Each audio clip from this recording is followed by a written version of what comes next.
What's up, everyone? Welcome back to the 1894. I'm Dara. I have Joe with me here today. We're discussing Brentford. We battered them. They were a bit shit. Joe, tell me about it. We battered them. We weren't that good. We weren't like our best. I mean, it's just they were so bad. They didn't get a kick in our half. They must have had, one shot on target. The stats go down as about 10 offsides. I'd probably lean towards double that. It was shocking. Shocking. I mean, you can use the phrase born offside, but they weren't even onside at any point. I mean, again, routine win. It's nice to get back to winning ways in the Prem, at least anyway, in the league. You know, try and form a bit more of a gap at the top that we had, try and regain that lead. And again, we weren't that great, but we didn't have to be. Yeah, like we've said it before. We have a lot of respect for Brentford, but I mean, they weren't at their best. I don't know if they were missing anyone. I know Tony wasn't playing, but that was the only real absence I could see, at least. But I don't watch much of them. They set up really defensively. We managed to break it down a couple of times, pressed them well enough that the pass now from the back didn't really come off, you could say. They conceded a penalty as well. Don't know how that number 30 wasn't booked, but I mean, speaking of the penalty, we have to talk about how good Sterling was. Joe, tell me about him. I'm glad to see that Southampton hasn't affected him too much. Well, it might have done in front of goal because there was a chance he did get to shoot where he didn't. But in terms of his confidence, his, running at people, taking him on, he's still doing that. Albeit, from the left or from the right, he's still doing it. Again, finishing leaves a little bit to be desired. Could have had a couple tonight. But again, most important thing, we got the win. He won the penalty. Again, wins loads of penalties. I think you said during the stream, most won in the Premier League by any player. That is incredible. Some would say dive. I say very smart play. He knows how to use his body well to shield the ball and, make contact and win fouls. That's what he does. That's what he's good at. And long may it continue because, in the first half, I just thought this had 0-0 written all over it until he wins that penalty. And, Mahrez took it away. Great penalty. Again, superb penalty yet again. But it all goes down to Sterling for winning it in the first place. Exactly. Like it's some people say dive, I say clear penalty. I thought we were a bit below par, but Sterling really stood out. I think Cancelo stood out a bit more, so I got BT Sportsman match. Don't agree with that at all, to be honest with you. He had a good few shots, had one on target. It was just kind of an average performance, but I was really happy. I think we have De Bruyne down as a 9 as well. He was pretty good. He got a good goal. He was able to capitalise on a mistake again. Well, it wasn't really a mistake. It was a save that he was able to capitalise on, and he could only put it one place to score, and he did, and it was very good. Thought his pressing on his defensive workout was great. Before we go on to the proper player rating show, what did you think of De Bruyne? Again, one of his better games all round. His work defensively. There was one point where they were throwing goal, and he comes sprinting back from the other end to win the ball back. I think his work rate again tonight was superb, and it has been for the last couple of games. Goal, very good finish. Again, Sterling could possibly do better with the first initial effort, but he does well to capitalise on the rebound. Not easy to score that. It wasn't at a very good angle. Still managed to get it in. Helps when the Brentford keeper's about 5'6". That, that's not great now, but I think we still have to. It's a reoccurring theme is set pieces. They're just not very good, at least at the moment. Over the last couple of seasons, they haven't been great either. I know Pep, the other day in his press conference, has gone on about how good we are from set pieces, how well the coaches have been doing, how many we've been scoring. And while, yes, that has been the case, some of De Bruyne's set pieces are still awful. They don't beat the first man. They're just into no man's land, just hit and hope sometimes.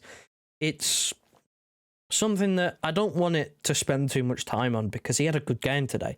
And I don't want to focus on the negative because at the end of the day, we won and we kept a clean sheet and we got the 3 points. That's what we all wanted at the start of the game. But it is something that you kind of have to, as time goes on, wonder whether they should just put someone else on it just for at least for the time being.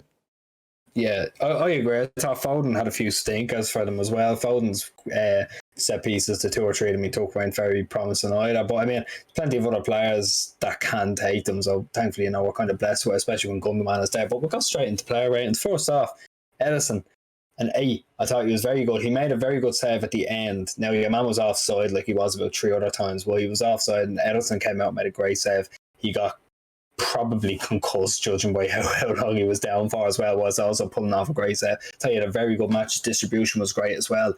Again, Murray says best in the business. I'd say he's up there. He asked you for that opinion. Cancelo gets an 8 as well. Thought he was very good.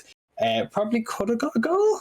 Definitely could have got a goal. Probably should have got a goal. But again, he was one of our main attacking outputs from left back, and it has to be heralded. He's just unbelievable. The two centre halves, Laporte and Diaz, both got sevens. Didn't have much to do at all. The majority of the defensive work was either done by Stones or De Bruyne. That's how far back the men were sitting and how little opportunity Brentford got. Then Stones playing right back gets an 8. His attacking output was very, very good for a man of limited attacking output talent usually. Joe, what do you think of the back line? It's probably one of the easier nights they'll have all season. They sat with not 10, but 11 men behind the ball, both centre forwards, stuck behind the ball, playing in defensive positions, trying to, time wasting at 2-0 down. So they didn't really have too much to do. I mean, again, like you said, the most of the defensive work came down the wide areas because when they, when teams tend to break, your faster players are usually out wide and ready to receive the ball. So Cancelo had his work cut out a little bit there. Sometimes was caught a little bit out of position, like John Stones was. De Bruyne was covering. I mean, again, literally easy, light work. Edison only had to make a couple saves, and the saves that he had to make, he made. So that's why he gets an 8. And underlapping right back runs from John Stones. He did it against Leeds. He did it again today. It's good to see that we have players who, well, yes, not entirely comfortable in that position. They can play in another position. So it's good to know that he can fill out there, and we're going to need it with Walker being suspended for Sporting next week. So it's good to have another option alongside Zinchenko and Ake being able to play at a full-back position. And again, look, centre-halves had nothing to do. Laporte could have scored, but apart from that, genuinely, that might have been like his only touch of the game. I'm not 100% sure if I'm going to be involved in that Sporting Lisbon thing, so I'm going to say right now I think Stones should be the right back for that, and Cancelo should go on the left. But going into the midfield, I think there's a couple of players showing a bit of rust, and Rodri being one of them he gets a 7. It wasn't a bad game from him at all. I thought he started off a bit sloppy, but came into it more so. But again, he's had so many good, consistent runs of form this year that I can't turn around and say that he was bad, because it's just a drop off from what will consistently be a 9 or a 10 because he's usually so good. It was still, if you're any other holding midfielder, yes, it's a great performance. So I think he has to be. I think he'll come into a lot more. He'll play more against in the coming weeks after he had 2 weeks off, and he plays more, especially against Sporting. I think he'll come back to 9s and 10s every week, but until then, it doesn't really matter. He's getting the job done. Bernardo gets a 7. Again, another one of that. I wouldn't call him rusty. He just didn't have enough to do, but he was everywhere. He ended up out on the left at the end of the match as well, which me and Joe are not Bernardo Silva on the wing and Jars. We don't like it at all, so keep him off it. De Bruyne gets a 9. Again, his goal really brought it up. His set pieces. I mean, I think his set pieces were the only thing stopping him from getting a 10. I thought overall he was unreal. The rest of it, do you think? I mean, Rodri was one of the players who didn't feature against Fulham after the 2-week break, so there was bound to be a little bit of rust from a few players. Like Bernardo, again, the same. He got off the bench, but I mean, he had like 10 minutes really, so didn't really feature too much, so a little bit of rust. But again, a game like this where he's not having to do too much defensive work, you don't really notice him through the centre of the pitch, so it's a good game to get him back in the swing of things. Bernardo, just a bit quiet. I'm okay with him drifting out wide, but placing him exclusively out wide is just not it. That's not where his strengths lie, and hopefully we don't see it again unless we have to for whatever reason. And then De Bruyne, I don't think he would have reached the 10 anyway. I don't think he was that good, but the goal definitely helps with his rating. Yeah. Again, great finish. We touched on him before. There's not really much else I can say apart from I hope he either finds some way to improve his set pieces or he just gets taken off him and someone else gets put on him. I don't know what it is. We score from loads, but they're still underwhelming.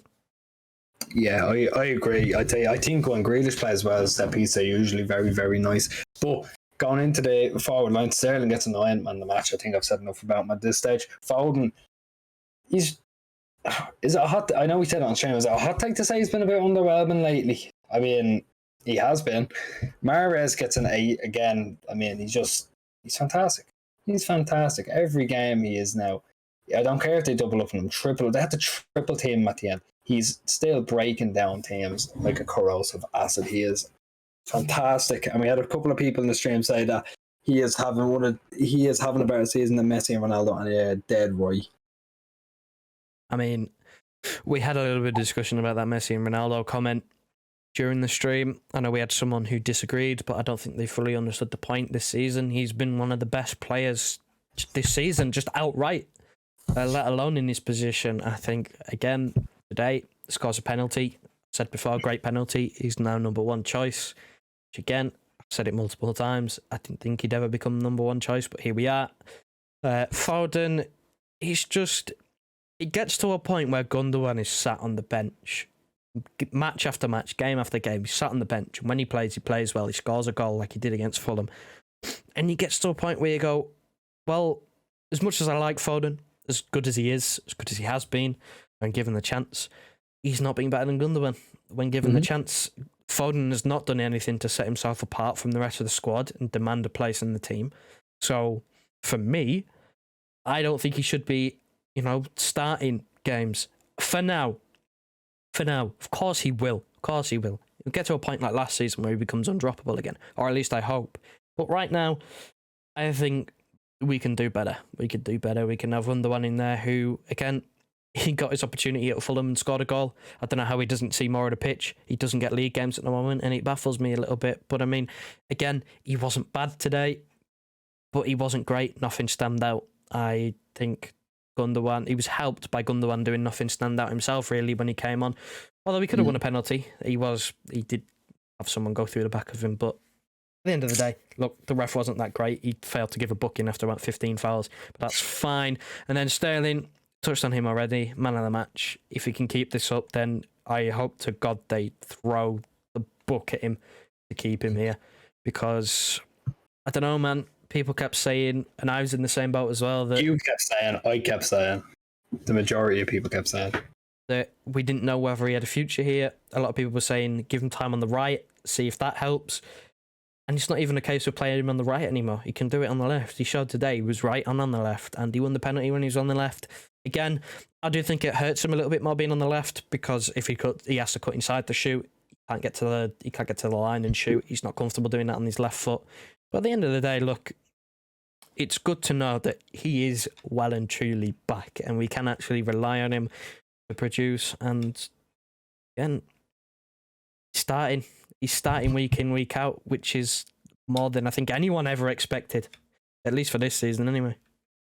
Yeah, no, definitely. Look, it was a good overall.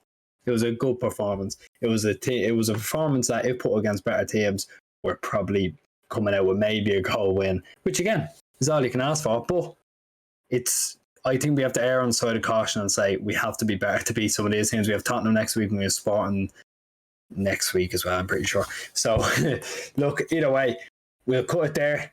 Thanks very much for watching. The watch along was great. Thanks to everyone who came in. I know we got a couple of new subscribers off that, so thanks very much. And this is your first video. Stay around for Sport and stay around for Tottenham. There's a big few games coming in, big few months coming in regards to the title. So thanks again for watching, and we'll see you in the next one.